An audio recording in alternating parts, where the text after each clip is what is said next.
India മഹാരാജ്യത്തെ നരേന്ദ്രരാജമോദി ഒന്നാമൻ അഭിസംബോധന ചെയ്ത് പ്രഖ്യാപിച്ച നോട്ട് പരിഷ്കാരവും അച്ചാദിനവും എന്താകുമെന്ന ആകാംക്ഷയിലാണ് ജനങ്ങൾ. 50 ദിൻ പൂർത്തിയാകുമ്പോൾ മോദി രാജ എന്തു പറയും? ഭായിയും ബഹനോം എന്ന് ഒന്നുകൂടി വിളിക്കുമ്പോൾ രാജ്യത്ത് ഇതിലും വലുതെങ്കിലും വരുമോ? ആ കാത്തിരിപ്പിനിടയിൽ കേരളത്തിലെ BJP നേതാക്കൾ ജില്ലകൾ തോറും ഓടി നടന്ന് നയം വ്യക്തമാക്കിക്കൊണ്ടേയിരിക്കുകയാണ്. അങ്ങനെയാണ് കൊച്ചിയിലുള്ള AN രാധാകൃഷ്ണൻ കോഴിക്കോട്ടെത്തി മോദി സ്തുതി പാടിയത്. അതിനിടയിൽ ഉറ്റ സുഹൃത്തായ കേരള മണിമന്ത്രി ഐസക് സാറിനെയും രാധാകൃഷ്ണൻ ഒന്ന് ചൊറിഞ്ഞു.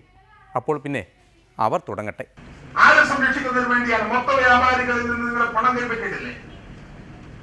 ആ മൊത്ത വ്യാപാരികളിൽ നിന്ന് പണം കൈപ്പറ്റിയിട്ടുള്ള ഏജന്റുമാർ ആരാണെന്ന് പരിശോധിക്കണം. ഈ മൊത്ത വ്യാപാരികളുടെ സംഘടനയുടെ നേതാക്കന്മാർ ആരാണ് എന്ന് പരിശോധിക്കണം.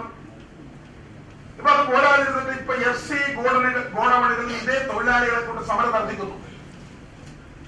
ജനങ്ങളെ ദുരിതത്തിലാക്കുന്നതിന് വേണ്ടി, പാവപ്പെട്ടവരെ കഷ്ടപ്പെടുത്തുന്നതിന് വേണ്ടി മൊത്ത വ്യാപാരികളുടെ കള്ളക്കച്ചവടത്തിന് കൂട്ടുനിൽക്കുന്ന ഒരു സംവിധാനമാണ് കേരള ഗവൺമെന്റ് സ്വീകരിക്കുന്നത്.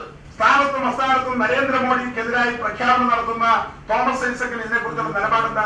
ഇവിടെ മൊത്ത വ്യാപാരികളെ പിണക്കാൻ താല്പര്യമില്ലാതിരുന്നത് മൂലമാണ് UDFന്റെ ഭരണകാലത്ത് ഒരു നടപടിയും സ്വീകരിക്കരുത്. അങ്ങനത്തെ ഇന്നത്തെ അരാജകത്വം മുഴുവൻ സൃഷ്ടിച്ചതവരാണ്. പുതിയ സർക്കാർ അധികാരത്തിൽ വന്ന് ഒരുപാട് കാര്യങ്ങൾ ചെയ്യേണ്ടതുണ്ട്. എന്നാൽ കേന്ദ്ര സർക്കാർ പറയുന്നു നടപ്പാക്കിയില്ലെങ്കിൽ റേഷനില്ല. അതുകൊണ്ട് എന്തൊക്കെ പ്രയാസം വന്നാലും ചെയ്യാം. എന്തിനും ഏതിനും നരേന്ദ്രമോദിയെ പഴിക്കുകയും നരേന്ദ്രമോദിക്കെതിരായി പ്രചരണം നടത്തുമ്പോൾ വസ്തുനിഷ്ഠമായ കാര്യങ്ങൾ ഉയർത്തിപ്പിടിച്ചുകൊണ്ട് സംവാദത്തിന് തയ്യാറുണ്ടോ? എന്തിനാണ് ഒളിച്ചു നിന്ന് പുസ്തകം എഴുതുന്നത്? അത് ശരി, എല്ലാ പണിയും കഴിഞ്ഞിട്ട് ആ പുസ്തകാനും എഴുത്തുന്നുള്ള ആദ്യമായിട്ട് തിരിച്ചറിയണം. ഞങ്ങൾ ഈ BJP നേതാക്കന്മാരിൽ നിന്ന് വ്യത്യസ്ത നമ്മുടെ ബാക്കി പണികളൊക്കെ ചെയ്യുമ്പോഴും പുസ്തകങ്ങൾ വായിക്കും, വല്ലതൊക്കെ എഴുതും. അത് സാമ്പത്തിക ശാസ്ത്രം മാത്രമല്ല, നോവലും കഥയൊക്കെ വായിക്കും. അങ്ങനെയുള്ള മനുഷ്യന്മാരാണ് ഞങ്ങൾ. അവരിന്ന് വളരെ വ്യത്യസ്തരാണ്. ജനങ്ങൾ മുഴുവൻ ദുരിതത്തിലാണ് എന്ന് പറഞ്ഞ് എല്ലാവരോടും പറയും ചങ്ങലയിൽ കോർക്കാൻ. ചങ്ങലയിൽ കെട്ടിയിടാൻ പോകുമ്പോൾ സുഖചികിത്സയ്ക്ക് പോകുന്ന ഒരു ധനകാര്യമന്ത്രി, പാവപ്പെട്ടവർക്ക് റേഷൻ കൊടുക്കാത്ത സംവിധാനം വരുമ്പോൾ ഒളിച്ചു കൊടുക്കുന്ന ധനകാര്യമന്ത്രി. എന്റെ ഒരു ധനകാര്യ വിഷയത്തെ സംബന്ധിച്ച് വളരെ വ്യക്തതയോട് കൂടിയ ഒരു ചർച്ചയ്ക്ക് നീ തയ്യാറുണ്ടോ? 3 ലക്ഷം കോടി രൂപ രാജ്യത്തിന് നഷ്ടമുണ്ടാക്കിയിട്ട് എന്ത് പിടിച്ചു, എത്ര കള്ളപ്പണം പിടിച്ചു, രാജ്യത്തിന് എത്ര നേട്ടമുണ്ടായി എന്നുള്ള കാര്യം പറയാൻ പ്രധാനമന്ത്രി തയ്യാറാണ്. കേരളത്തിന്റെ എന്ത് സാമ്പത്തിക ശാസ്ത്രമാണ് ജനങ്ങളെ പഠിപ്പിക്കാൻ വേണ്ടി പോകുന്നത്?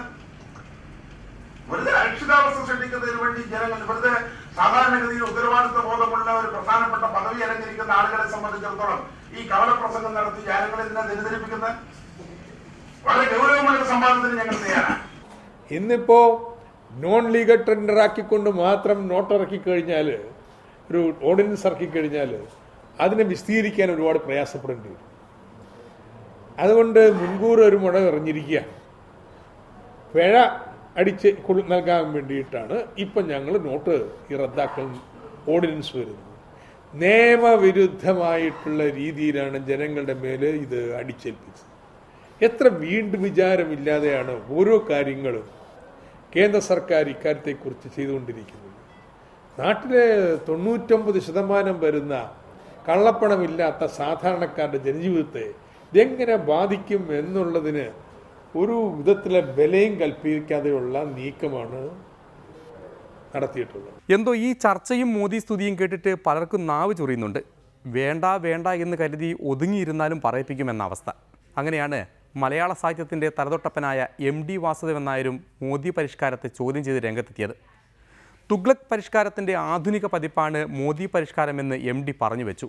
എന്നാൽ AN രാധാകൃഷ്ണന് അതും സഹിച്ചില്ല. കാട്ടുകോഴിക്കെന്ത് കുളക്കോഴി എന്ന് പറഞ്ഞതുപോലെ MDക്കും ANR ചാപ്പ കുത്തി. എന്നാൽ തോമസ് ഐസക് കൃത്യസമയത്ത് ഇടപെട്ട് കളഞ്ഞു. എല്ലാം 30 ദിവസം കഴിയുമ്പോൾ ശരിയാകും, 50 ദിവസം കഴിയുമ്പോൾ ശരിയാകും, 70 ദിവസം കഴിയുമ്പോൾ ശരിയാകുമെന്ന് ഇത് ഔദ്യോഗിക സ്ഥാനം വഹിക്കുന്ന ആളുകൾ തന്നെ മാറി മാറി പറഞ്ഞുകൊണ്ടിരിക്കും. ഇതിനാലെ റിസർവ് ബാങ്കിന്റെ അധികാരികൾ പോലും ഓരോ സമയത്ത് മാറി മാറിയിട്ട് പറയുന്നു. അപ്പൊ ഈ വിഷയത്തെ പറ്റി ആലോചിക്കേണ്ടതുണ്ട്. ചിന്തിക്കേണ്ടതുണ്ട്. പക്ഷെ അദ്ദേഹം എന്തിനു വേണ്ടിയാണ് അദ്ദേഹം ഞാൻ കുറെ കാലമായിട്ട് കാണാറില്ല. ഇപ്പൊ ബഹുമാനായ TP മരണപ്പെട്ടു, TP ചന്ദ്രശേഖരൻ. വീടിന്റെ തൊട്ടടുത്ത് വെളിപ്പാടകലെ 51 വെട്ടിയ കൊന്ന്. ആ സമയത്ത് അദ്ദേഹത്തിന് തൂലിക ചലിച്ചില്ല. അദ്ദേഹത്തെ ആ സമയത്ത് മുഴുവൻ കണ്ടില്ല. അദ്ദേഹം താമസിക്കുന്ന പ്രദേശങ്ങളിൽ മുഴുവൻ മുത്തലാഖുമായി ബന്ധപ്പെട്ട ചർച്ചകൾ വന്നു. അദ്ദേഹത്തെ ഈ പ്രദേശത്ത് കണ്ടില്ല. ഈ പ്രദേശത്ത് ഒരു സ്ഥലത്ത് പോലും അദ്ദേഹത്തെ കണ്ടില്ല. എന്തിനാണ് അദ്ദേഹം ഇപ്പൊ തിരൂരില് ഈ തുഞ്ചത്താചാര്യന്റെ മണ്ണിൽ പോയിട്ട് എന്തിനാണ് ഈ കിളിനാഥം നടത്തിയെന്ന് എനിക്ക് മനസ്സിലാവുന്നില്ല. ആരെ പ്രീതിപ്പെടുത്താനാണ്? കേരളം പോലെയുള്ള ഒരു പ്രദേശത്തിന് ഈ ആപത്തിൽ എങ്ങനെ ചെറുത്ത് നിൽക്കാൻ പറ്റും, നിലനിൽക്കാൻ പറ്റും? ചെറുത്ത് നിൽപ്പ് മാത്രമല്ല, നിലനിൽപ്പ് കൂടിയിട്ട്. എക്സിസ്റ്റൻസ്, അസ്തിത്വം, നിലനിൽപ്പ്.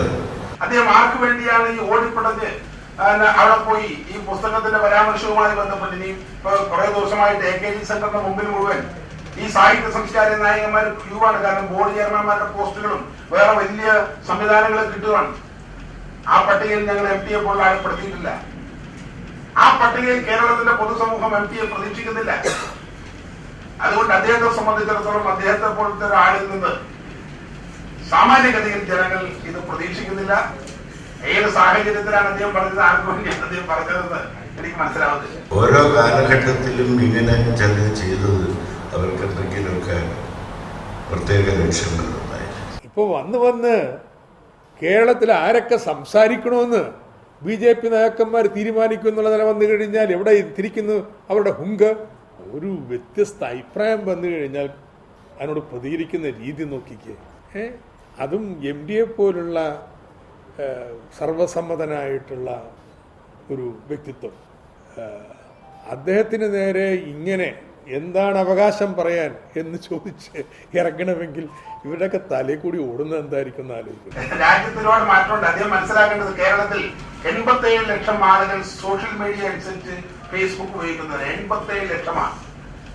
കേരളത്തിൽ 4.25 കോടി ആളുകൾ മൊബൈലുണ്ട്. ഒരാൾക്ക് 2-3 കൂട്ടിക്കോ. എന്നാൽ തന്നെ 4.25 കോടി മൊബൈലുണ്ട്. ഇവിടെയാണ് നാണ്യവ്യവസ്ഥയെ കുറിച്ച് ബഹുമാനായ MPയെ പോലുള്ള ആളുകൾ സംസാരിക്കുന്നത്. രാജ്യം മാറിക്കൊണ്ടിരിക്കുക. ഇവിടെ 50 ദിവസം മുമ്പ് പ്രധാനമന്ത്രിക്കുണ്ടായ പിന്തുണയുടെ എത്രയോ കുറവാണ് ഇപ്പോഴുള്ളതെന്നുള്ള എല്ലാ അഭിപ്രായ സർവേകളും തെളിയിക്കുന്നുണ്ട്. രാജ്യം മാറിക്കൊണ്ടിരിക്കുക. അതുകൊണ്ട് ഇന്നിപ്പോൾ MT മാത്രമല്ല, MTയെ പോലുള്ള സാംസ്കാരിക നായകർ അവർ പുറത്തു വരണമെന്ന്. കാരണം ഇത് സാമ്പത്തിക ശാസ്ത്രത്തിൻ്റെ പ്രശ്നമല്ല, എത്ര കോടി നഷ്ടമുണ്ടായി എന്ന് പറയാനല്ല ചോദിക്കുന്നത്. ഈ നാട്ടിലെ ജനങ്ങളുടെ ജീവിതത്തെ, ദൈനംദിന ജീവിതത്തെ എങ്ങനെ ബാധിച്ചു? രംഗം ചൂടായി നിൽക്കുമ്പോഴാണ് പൂഞ്ഞാറിലെ ഋതിക് റോഷൻ രംഗപ്രവേശം നടത്തിയത്. MD അടക്കം മോദിയെ തള്ളിപ്പറഞ്ഞപ്പോൾ ഇനി ഇവിടെ മോദി വാഴ്ത്തൽ നടക്കില്ലെന്ന് അച്ചായന് മനസ്സിലായി. നോട്ട് പരിഷ്കാരത്തെ വാനോളം പുകഴ്ത്തിയ PC ഭൂമിയിലേക്ക് ഇറങ്ങി കുറ്റസമരം നടത്തി. അതിനായി പൂഞ്ഞാറിലെ ആന എഴുന്നള്ളുന്നുണ്ട്.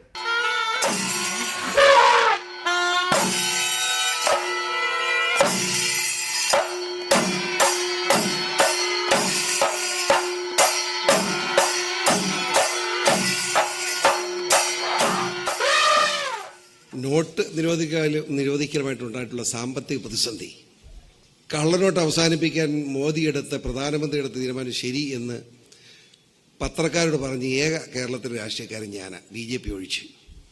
ഞാൻ തന്നെ എൻ്റെ അഭിപ്രായം മാറ്റേണ്ട സാഹചര്യം പ്രധാനമന്ത്രി ഉണ്ടാക്കിയിരിക്കുക. ഒടുവിൽ കുറ്റസമ്മതം നടത്തി അല്ലേ? അത് ഐസക് മാറിക്കോട്ടെ. ഐസക് ഉയർത്തി കാട്ടരുത് കണ്ട് എനിക്ക് ഉയർത്താതിരിക്കാൻ പറ്റുമോ? ഐസക് മാത്രം ഉയർത്തത്തുള്ളൂ. അനിയൻ അങ്ങനെയല്ല, ഐസകിനെ ഉയർത്തത്തുള്ളൂ, വേറെ ആർക്കും ഉയർത്താൻ മേല. ഞാനൊരു പാവമാണേ, ശരിക്കാതിരിക്കുന്നത് എങ്ങനെ ഐസക് ഉയർത്തിയത്? എന്താ അർത്ഥമില്ലായ്മയാണത്? അങ്ങനെ എവിടെ കാണുന്നില്ലല്ലോ, ഉയർത്തിക്കൊണ്ട് നടക്കുക കാണുന്നില്ല. ഇവരുടെ ധാരണ ഇത് നോട്ടച്ചടിക്കണ സാമ്പത്തിക ശാസ്ത്രത്തെ കുറിച്ചാണ്. അത് നോട്ടച്ചടിക്കണ വിദഗ്ധന്മാർക്ക് മാത്രമേ പറയാൻ പറ്റത്തുള്ളൂ. പ്രശ്നം എന്താ? ഈ നാട്ടിലെ ഓരോരുത്തരും ജീവിതത്തെ ദുരിതത്തിലാഴ്ത്തിയിരിക്കുകയാണ്. മോദി പ്രഖ്യാപിച്ചിരിക്കുന്ന 50 ദിവസം തീർന്നു കഴിയുമ്പോൾ എന്താണ് കേരളത്തിൽ ചെയ്യേണ്ടത്? കേരളത്തിൽ മോദി എന്ന് പറയുന്ന രാഷ്ട്രീയ പ്രധാനമന്ത്രിയുടെ നടപടികൾക്കെതിരെ ഉണ്ടാകാൻ പോകുന്ന പ്രത്യക്ഷ പ്രക്ഷോഭ സമരങ്ങൾ വളരെ വലുതായിരിക്കും എന്ന് മാത്രം ഞാൻ ഇപ്പോൾ സൂചിപ്പിക്കുന്നു. ആ പ്രക്ഷോഭത്തിൻ്റെ രൂപവും ഭാവവും കണ്ടു തന്നെ അറിയേണ്ടി വരും. അത് PC ഉടൻ തന്നെ പ്രഖ്യാപിച്ചു കളയും. ഇന്നല്ല, അടുത്ത കൊല്ലം. പിന്നെ ഇന്ന് PC തുടരും മറ്റു ചില വിഷയങ്ങളിൽ സജി മഞ്ഞക്കടമ്പിലിനോടൊപ്പം. ഇടവേള കഴിഞ്ഞ്.